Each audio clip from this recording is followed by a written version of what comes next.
All right. So our second presenter this evening is Felicia Thierer, and she has been working on her doctorate for the last few. I mean, she has worked really, really hard, and it's been a pleasure to work with her for a while. And her work is regarding trauma and the use of TRE, which is something I had never heard of prior to meeting her, and I'm super, super interested in hearing how the things went. So here you go. Okay, well, thank you. Like Harry said, I did a pilot study and it was on using TRE or trauma stress reducing exercises with mothers of children with autism spectrum to improve sleep and depression.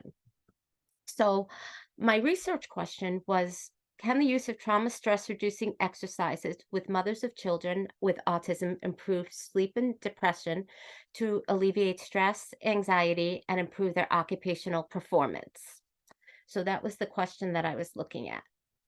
And when I first started looking, I started looking at the challenges of children with ASD.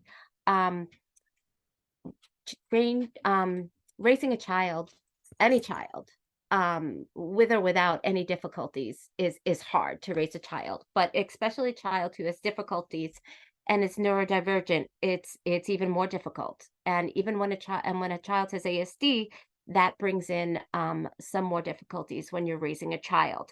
So if we look at the emotional communication and behavioral issues, children with ASD have stereotypical behaviors.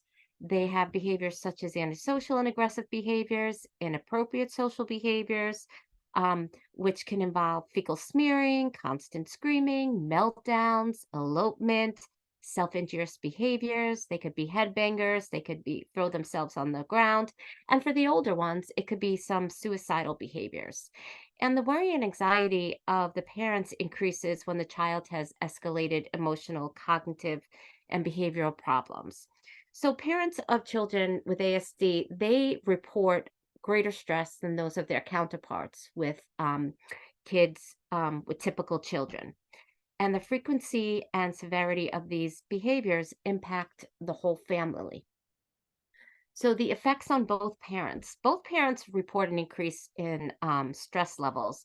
However, it's the mother that most often is the primary caregiver. And sometimes the mother will quit her job or she'll seek part time employment because she's the one that takes care of the child's multitude of needs. The mother tends to become more involved in the child's education and take on the burden of teaching the child's basic life skills so the child can become more independent. And not always, but more often than not, the father tends to be that the one who does more of who takes care of the family's finances as the mother stays home and also assists with the family decision making. So, therefore, there's more opportunities for the mom to experience mental health symptoms, which directly affects the child's self regulation. So, what happens with the ability to appropriately parent? Well, the maternal parenting style and how they react and cope with situations have a significant impact on children with ASD. To meet the child's changing needs and their unpredictable needs and behaviors, the mother really needs to be flexible in her parenting style. So when the mother experiences depression and fatigue, their ability to provide appropriate coping mechanisms for the child is impacted. Therefore, it affects the child's emotional, social, cognitive, and physiological domains. And it becomes cyclical because the more that the child has behavior issues and the more that the child has difficulties, then the parent becomes um, more depressed and sometimes fatigued, and it just keeps going on and on. And then the ability to parent becomes affected. So the behaviors and the effects on mothers. So mothers really, as we said, because they're the primary caregivers, experience increased anxiety and stress. And stress and anxiety increase, as I said, as the challenging behaviors increase. And as the stress of the mother increases, she may experience burnout, depression, isolation, and detachment from her emotions. So moms tend to be in a constant state of flight or fight. And this is because they're always on guard to avoid or combat the behaviors. And the mom has to really be one step ahead, and she's got to be proactive because she wants to keep the behaviors at bay because we never know. Sometimes we do know what will trigger it, and sometimes they don't know. And so the mom always has to be in that steady state. So, how do moms cope? Well, every mom's different, and there's a different variety of coping strategies. And some mothers use resources, and sometimes they're lucky because the community, if they're part of a church group, if they have respite, if they have really good family and a good um, friend network, they can use those. Other mothers really just isolate themselves. They go for a drive, they use antidepressants or alcohol. Sometimes it's substance abuse, sometimes mothers do self-blame. All the ways they cope is through religion and denial. But when moms are under stress and fatigue, their ability to handle their emotions may not always be appropriate and successful. So sometimes these coping methods are not always effective, productive, and sometimes they're really not even the safest choice for the moms. Um, so if we look at some of the methods such as avoidance, use of alcohol, religion, and denial, they're not often effective and can be maladaptive forms of coping. And some of these coping mechanisms have been associated with the mother's rise in depression, anxiety, and stress, and decreased parent efficacy, affecting the child's emotional regulation. So we all know when we're distracted in life, it really hinders how we take care of ourselves personally, and then how it affects how we take care of others. So Thierry, so this is actually very close and dear to me. As Helen stated, she was a certified in mindfulness. I am a certified TRE trainer. And I actually was so fortunate for this program because when we were doing the trauma informed class, that's when I became a certified TRE trainer and practitioner. So what is TRE? It's trauma stress reducing exercises, and it's a somatically based approach to help decrease the symptomology associated with PTSD, stress, fatigue, muscle tension, and hyperarousal. Um, TRE explores and uses the body's experience of involuntary shaking that occurs when we are scared, nervous, or angry. And one of the most primal responses to fear, nervousness, and anger is the ability to shake away tension. It's a neurogenic response, and it allows our body to release all that trauma, all that fatigue, and all that stress. And the self induced body tremor can be thought of as the brain's deliberate way at activation of the autonomic nervous system to down regulate a system that has been overexcited. So, if we think about and we think about kids that become overexcited or individuals that become overexcited, think about, people saying, "Oh, I was shaking in my boots."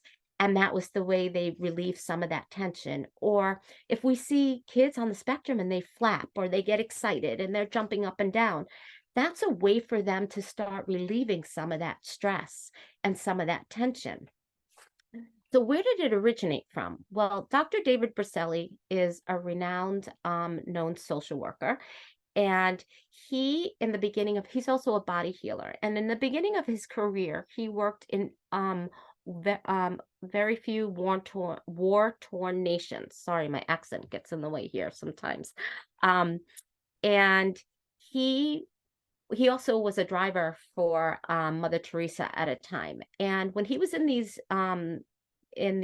war-torn areas, he experienced a lot of the fighting.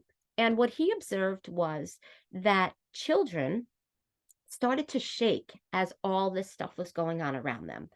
And the adults really weren't shaking, but what they did was go into this reflexive position of putting their head down between their knees. And he saw it time and time again. And so what Dr. David Berceli did was he went back home and he started talking to his colleagues, and he realized that adults aren't really doing the shaking as the kids are. And from his studies, he noted that we as adults tend to push that aside. It's not really accepted if you're going to stand and shake once you get upset or have stress. But kids are so natural and it's embedded in our DNA and they don't know any different. So we start seeing them shake. So he came up with 7 exercises, and these 7 exercises are meant to fatigue the fatigue muscles associated with the autonomic reflex type movement. And this triggers that neurogenic tremor response from the body. Then it allows the body to release that negative energy and stress. So, again, if you think about those kids who have ASD or just kids with sensory issues, that are flapping and are getting excited, and that's their way of releasing that energy and the stress. And as adults, except when we really get nervous, like if I am now, if you're really looking at me, you can probably see me doing a little shaking just to relieve some of that stress and negative energy. Um, but we as adults typically don't allow that because it's not really acceptable. So I'm going to skip over the safety precautions for a second, and we're going to go when to use TRE. Now, TRE can be used anytime, anywhere that it's needed. You could be watching TRE, you can be watching TV and do TRE. TRE is just a natural way for your body to relieve that stress. And once you know how to do it, it really becomes second nature. And who can teach TRE? Well, TRE should be taught by a certified provider because they will be looking at those safety and precautions, which I'll get into in a second. However, Dr. Berselli does have a couple of books that he has written, and he does have the exercises laid out for you if you wanted to do them. And he does have a YouTube channel and some videos online. So some of the safety and precautions, there's several physical and mental conditions that it could affect the use of TRE. One of the physical conditions is pregnancy, and we typically don't do TRE when we have somebody that's pregnant. Some blood pressure medicines, some mental health medicines can also affect TRE as you're doing it. And sometimes schizophrenia and some other mental conditions. So it's really important that you talk to a TRE provider, because if they're experienced in working with individuals who have these conditions, they may be still able to provide TRE. For somebody like me who has not had that experience, I personally would not be doing TRE with those. And if I did choose to do that, I would make sure that their counselor or whoever they're talking to is somebody that I can be able to talk to if it gets to a situation where it becomes beyond my understanding of when they're shaking, because it can lead to some other stuff, because you're actually just getting into your whole body. Now, how long do you do TRE for? Well, in the beginning, you do TRE for a short amount of time. You maybe do it 3 times a week for 15, 20 minutes. And then after that, you can stay in that shaking, in that neurogenic tremor for as long as you feel, till you feel ready to stop. So if I look at the participants that I had in this study, oh, wait a second, I think I skipped. Here we go. If I look at the participants that I had in this study, I had 2 participants, and they were based on a convenience study. So IRB approval I got from Elizabethtown, and the consent forms that they filled out were um, to participate, and also a TRE consent form, and also the therapy service agency from which the participants were recruited from also had to fill out a site consent form. So if we look at the demographics, they were 2 moms. They were close in age. Both of them were married. Um, they had one child with autism, and one of them had a child that was younger and was not diagnosed with anything. One of the moms, both moms were educated with a bachelor's degree. One had a master's, and one was a healthcare worker. So the aim of this study was to explore the possibility of using TRE, trauma and stress reducing exercises, as a self-help tool for mothers of children on the autism spectrum. So what I really hypothesized was, if I can use this tool for mothers who had a hard time with stress and anxiety, if I could teach this to them and they can learn how to calm themselves when they needed it, then it would help improve their sleep and depression and help alleviate that stress and that burnout and that anxiety and that fatigue. And then it would help them with their occupational performance. And it would also help them cope better and be able to deal with some of these challenging behaviors. So the outcome measures I used were sleep impact. I used two outcome measures. One was for sleep and one was for depression. I used the short form. Both I used short forms for. For sleep, it was volume 2, and it was the Ask You Me, and the depression was the short form, and it was the NeuroQL, and that was volume 1. And both of these outcome measures were obtained by using the health measures, which is the PROMIS measurement system. So the method that and how we did this was, I had 2 participants and myself. And the study took place over 3 weeks.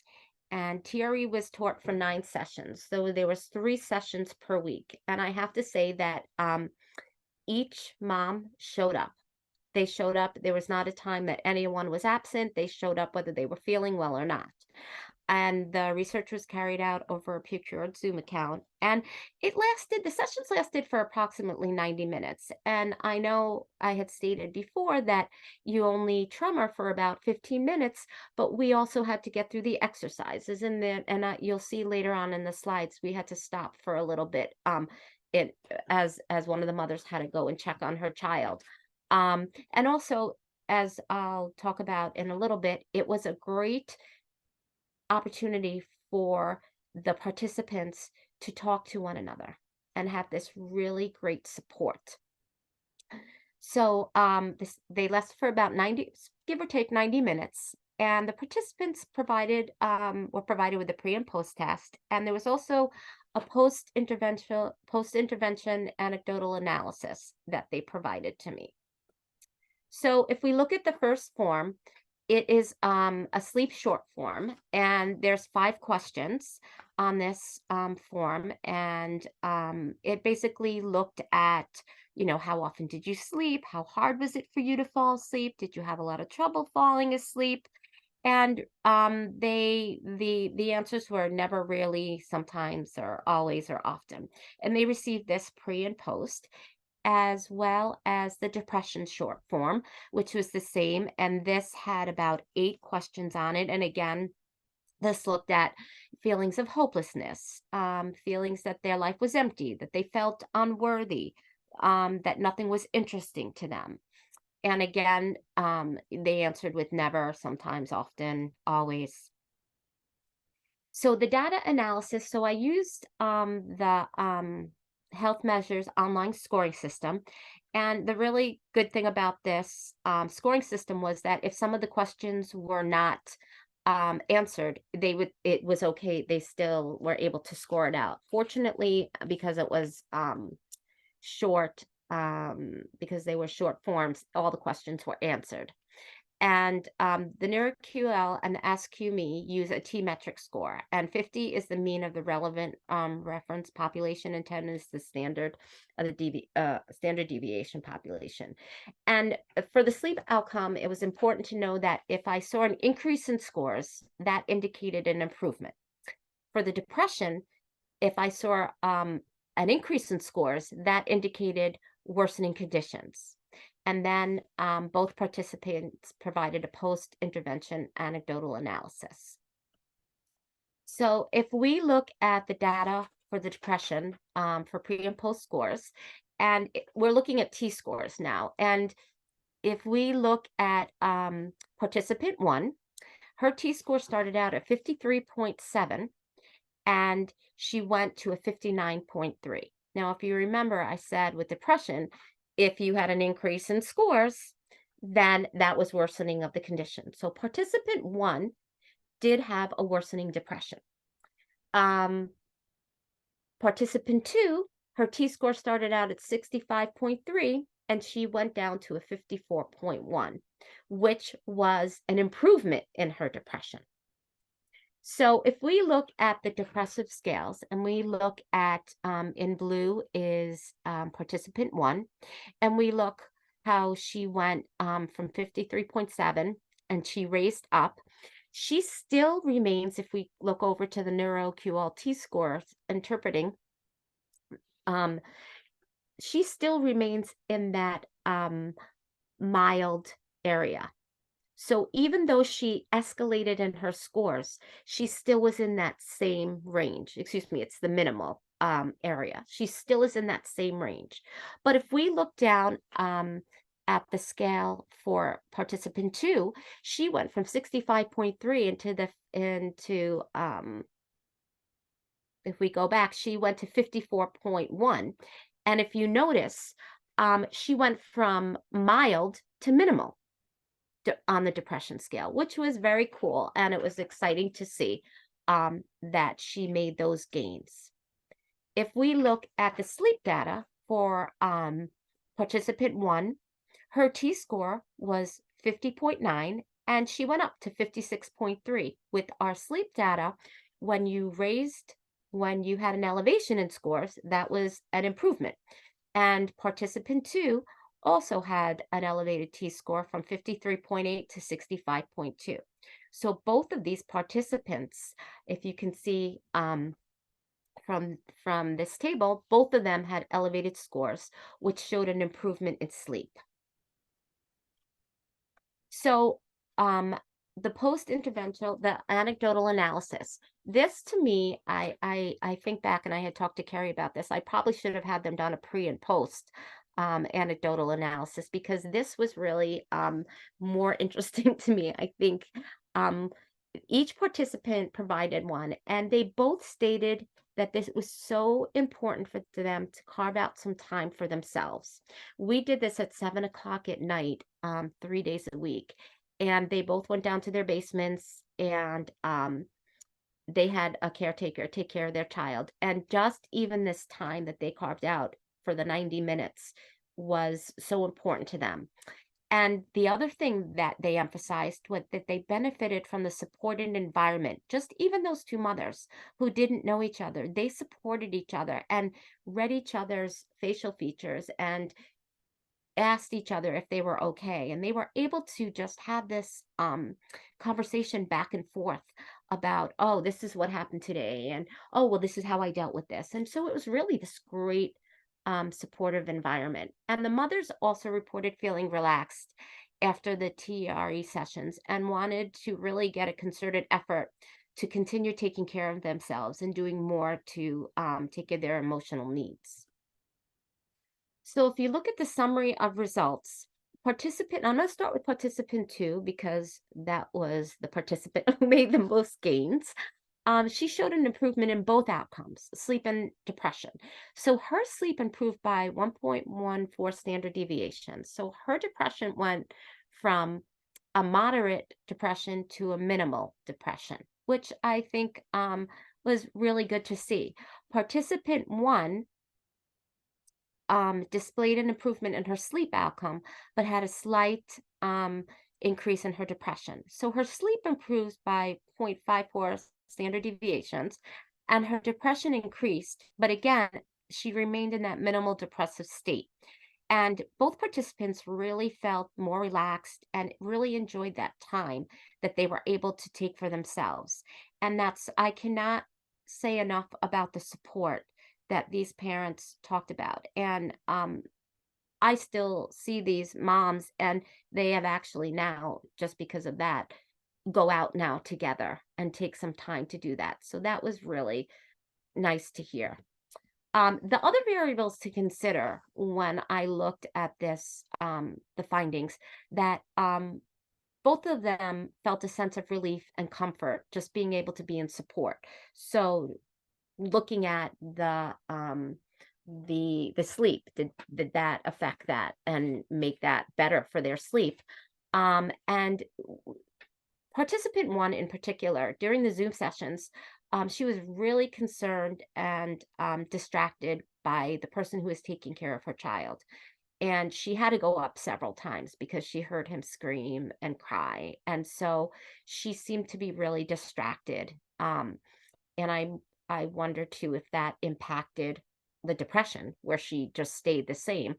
And both of the children, the participants, they both started school. They were never in school before. They were never in a program before, and they both had added stress. And particularly, participant one had some concerns with. She was getting some reports of her son hitting, so that was really hard for her to hear as well. And during the 3-week study, again, participant one who went up with her depression, her and her child were sick or had a cold during the 3 weeks of the study. So limitations and future directions. So one of the limitations was the sample size was really small. I just had a sample size of 2 individuals. And there are only 2 outcome measures that we used, and I utilized the short form.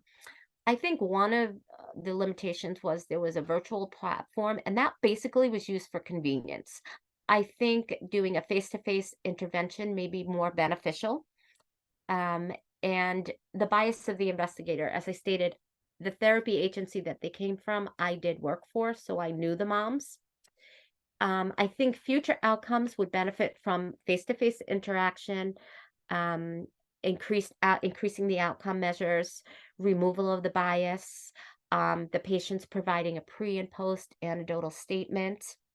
And I also think that this would be a good study for somebody to replicate because there was only a sample size of 2, and it would be pretty easy to do this with increased outcome measures. And the conclusion, I saw a change in sleep and we saw a change in depression in one of the participants. They really had improved support and self-care. And, TRE really is an intervention that is convenient. It's low cost. You can really take your time to do it, or you can do it for 3 to 5 minutes and just get some de-stressing done. And this is just one of my favorite quotes, and I always tell people there's no expectation without regulation.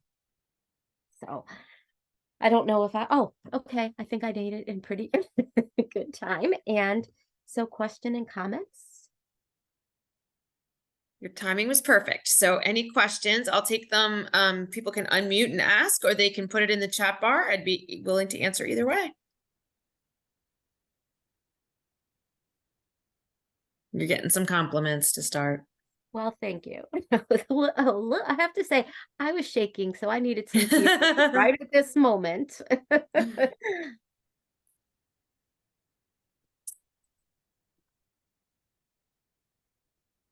I'll start. If you had it to do over again, tell me one thing you might do differently. I would definitely remove the bias. And, I really think, I knew these moms, and I think I knew I could tell more so just reading their facial expressions, Mm, knowing what was going on. And I also, with that being said, I would also take them out of the house mm, to avoid that. Yeah. mm. I think you have one. Nope, more compliments. Any other questions? I'll ask a question, if you don't Uh-huh. mind. Go for it, Diane. I will ask, so if you had a bigger sample, how would you handle that differently? If I had a bigger sample size, Mhm. well, I would be doing it. So typically when you teach TRE, you do it to a bigger population. Mhm. You do it I can do it, I would limit it to 10 people, between 5 and 10 people. Okay. So if I had a bigger sample size, I would get actually a room and do it in a room and teach them. And I also think that if it's face to face, I can really help with if they weren't doing the exercises correctly. It's hard over Zoom. It's also hard to really see um, the whole person when you're doing it, right? So really getting that shaking in and really seeing that, you know, when I got certified, we did it over Zoom. Um, and it was difficult at times because you really, you know, being an OT, I think I was fortunate because we are on our observation skills and we look at everything, right? We look at the breathing, we look at the, you know, the respirations, we look at the facial expressions. So for me, um, I was able to do that, but I would have it in a room with about 10 people, and I think it would be I honestly think it would have been easier to have Mm. more than just to have the 2 and to have them face to face, because then I can get up and walk around as well. Do you feel, so I'll follow up with that. Do you feel Mhm. like the connection between the moms would have increased? I do, I do. I think there's something to be said about an energy in a room. Mm. You know, I definitely think so, and I think also then afterwards they could do what they wanted afterwards, right? And they can reach out and do I mean, these moms have now become friends since this, which was I think, you know, if I have to look at doing this study differently too, I know maybe, you know, I would do TRE, but I would also look at doing something with getting this support group. Maybe that's something that we need to be doing and looking at that too, because that's such a powerful thing. And you know, and I watch these moms and I see these moms come through the doors every day. And you just see the angst and you see the stress. And for me, y- we have to be able to help these parents because they then can help their child if they're Yeah, sick. and you have like two different outcomes there too, which Yeah, is yeah, great. yeah, yeah. But I actually would do a little bit more of an outcome too. I would look at and I would do either longer forms outcomes and maybe get some more anecdotal stuff as well.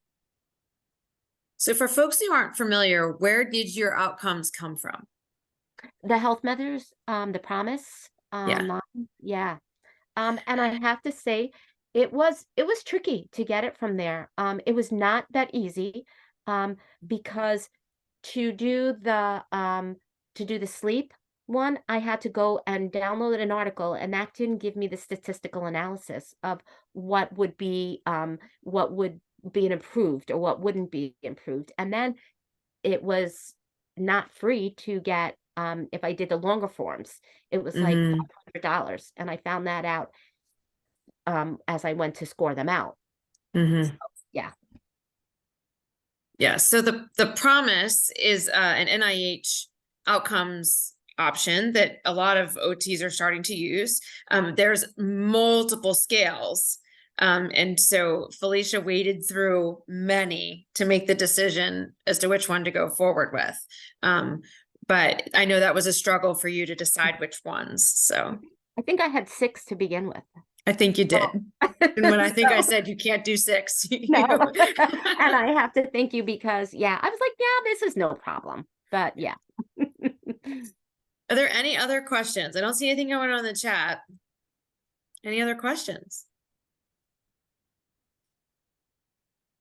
Well, I'll thank you all for being here, and I'll compliment both Helen and Felicia, who are future, very, very soon to be Dr. Helen and Dr. Felicia. That'll happen when their papers are done and when things move forward. So I want to compliment each of you for your really hard work. These were excellent presentations that you spent a lot of time and energy on and did a great job. So congratulations to all of you. And I'll remind you that my email is in the chat if you would like to get continuing ed for this evening. And I'll also remind you that if you would like any information on the OTPPD or the PPOTD, I'd be happy to provide that as well. So I hope you have a wonderful evening, and thank you for being here with us, and congratulations both to Helen and Felicia. Nice job tonight. Thank you so much. And again, thank you from the bottom of my heart for the past 3.5 years. You got it. My pleasure.